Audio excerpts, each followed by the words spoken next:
ሀገራችን ኢትዮጵያ ገበያ ተኮር የምንዛሬ ተመን ስርዓት ከተሸጋገረች ከአንድ ዓመት በኋላ የሀገር ውስጥ የውጭ ምንዛሬ ገበያ በአስደንጋጭ ሁኔታ መከፋፈሉና የግብይት ወጪዎች በእጅጉ መጨመራቸውን የኢትዮጵያ ኢኮኖሚስት ማህበር ገልጸዋል። በዚህም በባንኮችና በጥቁር ገበያ መካከል በተለይ በንግድ ባንኮች መካከል ያለው የዶላር መግዣ ዋጋ ልዩነት እስከ 15 ብር ከፍ ማለቱ ብዙዎችን አነጋግሯል። ሆኖም በዛሬው ዕለት ያለው የጥቁር ገበያ ሐዋላ እንዲሁም በባንኮች መካከል ያለው ሰፊ ልዩነት ጠቧል ወይስ ሰፍቷል? አሰላሙ አለይኩም ወራህመቱላሂ ወበረካቱሁ። ሰላም ጤና ይስጥልን ክብራትና ክብራን አድማጭ ተመልካቾቻችን ሁሉ ሰላም ሁሉ መልካም፣ ከኛ ጋር ሁሉ ሰላም ነው። ዛሬ ታህሳስ 6 2018 ዕለታዊና ወቅታዊ የምንዛሬ ዋጋ በጥቁር ገበያ በዛሬው ዕለት ጨምሯል ወይስ ቀንሷል? በባንኮች መካከል ያለውን ሰፊ ልዩነት ጠቧል ወይስ ሰፍቷል? የሚሉትን የ17 ሀገራትን መረጃ አሰናድተን ይዘንላችሁ መጥተናል።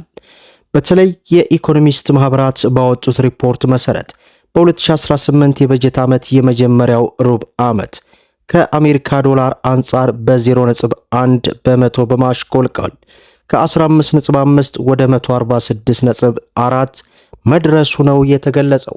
በተለይ ከሰሞኑ የጥቁር ገበያ ሐዋላ እጅግ በከፍተኛ ሁኔታ እየጨመረ ወደ ነበረበት መመለሱ ይህንን የምንዛሪ ዋጋ መዋዠቅ እንግዲህ ያስተካክለዋል ተብሎ ይታሰባል። የብሔራዊ ባንክ መመሪያዎችም እንግዲህ ተግባራዊ እየተደረጉ ይሄዳሉ። በዛሬው ዕለትም አንድ የአሜሪካ ዶላርን ስንመለከት ከትላንቱ በመጠኑ ቅናሽ በማድረግ 180 ብር ከ45 ሳንቲም ሲመነዘር 100 የአሜሪካ ዶላር 18000 ከ45 ሳንቲም እየተመነዘረ እንደሚውል ዌብሳይቱ አስነብቦናል ማለት ነው። በተመሳሳይ መልኩ አገራችን ውስጥ ያሉ ባንኮች ለምሳሌ ያክል የኢትዮጵያ ንግድ ባንክ አንድ የአሜሪካ ዶላርን በ151 ብር ከ60 ሳንቲም እየገዛ ይገኛል። የአዋሽ ባንክን ስንመለከት 151 ብር ከ90 ሳንቲም እየገዛ ይገኛል። እንዲሁም አቢሲኒያ ባንክ 151 ብር ከ89 ሳንቲም እየገዛ ይገኛል። ይህ ማለት በባንኮች መካከል ያለው የምንዛሬ ዋጋ እንግዲህ በተመሳሳይ መልኩ ተቀምጧል። የሮሃ ፎሬክስ ዕለታዊ ምንዛሬ ዋጋ ተመን ግን አንድ የአሜሪካ ዶላርን በሰፊ ልዩነት የሚመራው 174 ብር ከ90 ሳንቲም እየገዛ እንደሆነ እንግዲህ የአራቱ ኢትዮጵያ ውስጥ ያሉ ህጋዊ ባንኮች ዕለታዊ ምንዛሬ ዋጋ ይህን ይመስላል ማለት ነው። ይህ ሁኔታ እንግዲህ ባለበት ነው የኢኮኖሚ ባለሙያዎች በትላንትናው ዕለት እንግዲህ የሀገራችን የውጭ ምንዛሬ ያለውን ሁኔታ በስፋት እንግዲህ እጅግ አስደንጋጭ እያሉ ሲተነብዩት የዋሉት ማለት ነው። ሌላው የካናዳ ዶላር ነው። በዛሬው ዕለት አንድ የካናዳ ዶላር 131 ብር ከ30 ሳንቲም ሲመነዘር 100 የካናዳ ዶላር 13130 የኢትዮጵያ ብር በጥቁር ገበያ ሲመነዘር ይውላል ማለት ነው። ሌላው ዩሮ ነው። በዛሬው ዕለት አንድ ዩሮን ስንመለከት 208 ብር ከ09 ሳንቲም ሲመነዘር 100 ዩሮ 20809 የኢትዮጵያ ብር በጥቁር ገበያ ሲመነዘር ይውላል ማለት ነው። ሌላው ፓውንድ ስተርሊ ነው። በዛሬው ዕለት 1 ፓውንድ ስተርሊ 240 ብር ከ90 ሳንቲም ሲመነዘር 100 ፓውንድ ስተርሊ 24000 ከ90 ሳንቲም እየተመነዘረ እንደሚውል ዌብሳይቱ አስነብቦናል ማለት ነው። ሌላው የሳውዲ ሪያል ነው። በዛሬው ዕለት አንድ የሳውዲ ሪያልን ስንመለከት 48 ብር ከ50 ሳንቲም ሲመነዘር 100 የሳውዲ ሪያል 4850 የኢትዮጵያ ብር በጥቁር ገበያ ሲመነዘር ይውላል ማለት ነው።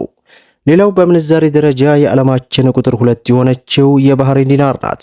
በዛሬው ዕለት አንድ የባህሬን ዲናር 481 ብር ከ91 ሳንቲም ሲመነዘር 100 የባህሬን ዲናር 48191 የኢትዮጵያ ብር በጥቁር ገበያ ሲመነዘር ይውላል ማለት ነው። ሌላው ዩናይትድ አረብ ኤሚሬትስ የዱባይ ድርሃም ነው። በዛሬው ዕለት አንድ የዱባይ ድርሃምን ስንመለከት 49 ብር ከ70 ሳንቲም ሲመነዘር 100 የዱባይ ድርሃም 4970 የኢትዮጵያ ብር በጥቁር ገበያ ሲመነዘር ይውላል ማለት ነው። ሌላው በምንዛሬ ደረጃ የዓለማችን ቁጥር 1 የሆነችው የኩዌት ዲናር ናት። በዛሬው ዕለት አንድ የኩዌት ዲናር 591 ብር ከ05 ሳንቲም ሲመነዘር 100 የኩዌት ዲናር 59105 የኢትዮጵያ ብር በጥቁር ገበያ ሲመነዘር ይውላል ማለት ነው። ሌላው የጆርዳን ዲናር ነው። በዛሬው ዕለት አንድ የጆርዳን ዲናር 255 ብር ከ90 ሳንቲም ሲመነዘር 100 የጆርዳን ዲናር 25590 የኢትዮጵያ ብር በጥቁር ገበያ ሲመነዘር ይውላል ማለት ነው። ሌላው የአውስትራሊያ ዶላር ነው። በዛሬው ዕለት አንድ የአውስትራሊያ ዶላር 121 ብር ከ20 ሳንቲም ሲመነዘር 100 የአውስትራሊያ ዶላር 12120 የኢትዮጵያ ብር በጥቁር ገበያ ሲመነዘር ይውላል ማለት ነው። ሌላው በምንዛሬ ደረጃ የዓለማችን ቁጥር 3 የሆነችው የኦማር ሪያል ናት።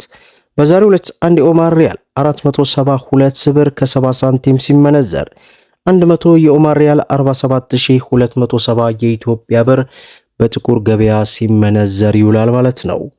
ሌላው የስዊስ ፍራንክ ነው። በዛሬው ዕለት አንድ የስዊስ ፍራንክ 227 ብር ከ70 ሳንቲም ሲመነዘር 100 የስዊስ ፍራንክ 22720 የኢትዮጵያ ብር በጥቁር ገበያ ሲመነዘር ይውላል ማለት ነው። ሌላው የቻይና ዩዋን ነው። በዛሬው ዕለት አንድ የቻይና ዩዋን 24 ብር ከ05 ሳንቲም ሲመነዘር 100 የቻይና ዩዋን 2405 የኢትዮጵያ ብር በጥቁር ገበያ ሲመነዘር ይውላል ማለት ነው። ሌላው የእስራኤል ሽቅል ነው። በዛሬው ዕለት አንድ የእስራኤል ሽቅል 56 ብር ከ63 ሳንቲም ሲመነዘር 100 የእስራኤል ሽቅል 5663 የኢትዮጵያ ብር በጥቁር ገበያ እየተመነዘረ እንደሚውል ዌብሳይቱ በዚህ ሰዓት አስነብቦናል ማለት ነው። ሌላው መግቢያ ላይ እንደገለጽኩላችሁ በትላንትናው ዕለት እንግዲህ ኢትዮጵያ ወደ ገበያ ተኮር የምንዛሬ ተመን ስርዓት ከተሸጋገረች ከአንድ ዓመት በኋላ የሀገር ውስጥ የውጭ ምንዛሬ ገበያ በአስደንጋጭ ሁኔታ መከፋፈሉና የግብይት ወጪ በእጅጉ መጨመራቸው የኢትዮጵያ ኢኮኖሚስት ማህበራት በትላንትናው ዕለት ገልጸዋል። በተለይም የንግድ ባንኮች ለአንድ የአሜሪካ ዶላር የሚገዙበትና የሚሸጡበት ተመን ላይ ያለው ልዩነት እስከ 15 ብር ድረስ ከፍ ማለቱ በገበያው ውስጥ ጤናማ ውድድርና የተቀናጀ አሰራር አለመኖሩን የሚያመላክት ትልቅ ፈተና እንደሆነ ተገልጿል ሲል ካፒታል አስነብቦናል። የኢኮኖሚስት ማህበራት ባወጣው ሪፖርት መሰረት በ2018 የበጀት ዓመት የመጀመሪያው ሩብ ዓመት አሜሪካ ዶላር አንጻር 0.1 በመቶ በማሽቆልቆል ከ135.5 ወደ 146 ብር ደርሷል። በታህሳስ 2018ም ደግሞ ከ154 ብር በላይ ሆኗል። እንደ ሪፖርቱ ከሆነ በባንኮች የመግዛትና የመሸጫ ዋጋ መካከል ያለው ልዩነት ባለፈው ሩብ ዓመት ላይ እንግዲህ ከ3.1% ወደ 6.8% የመጀመሪያ ሩብ ዓመት ከፍ ማለቱ ነው የተገለጸው። ይህ ሁኔታ እንግዲህ በተለይ የውጭ ምንዛሬ ላይ ከፍተኛ የሆነ ተጽዕኖን ይፈጥራል ማለታቸው ተገልጿል። ለዛሬ ያስኩላችሁ መረጃ ይመስላል። ቪዲዮውን ላይክ ሸር አድርጉት። እስከ ፍጻሜው ድረስ አብራችሁን ስለቆያችሁ ልባዊ ምስጋናችን እየሰጠን በሌላ ቪዲዮ እስከምንገናኝ ወሰላሙ አለይኩም ወራህመቱላህ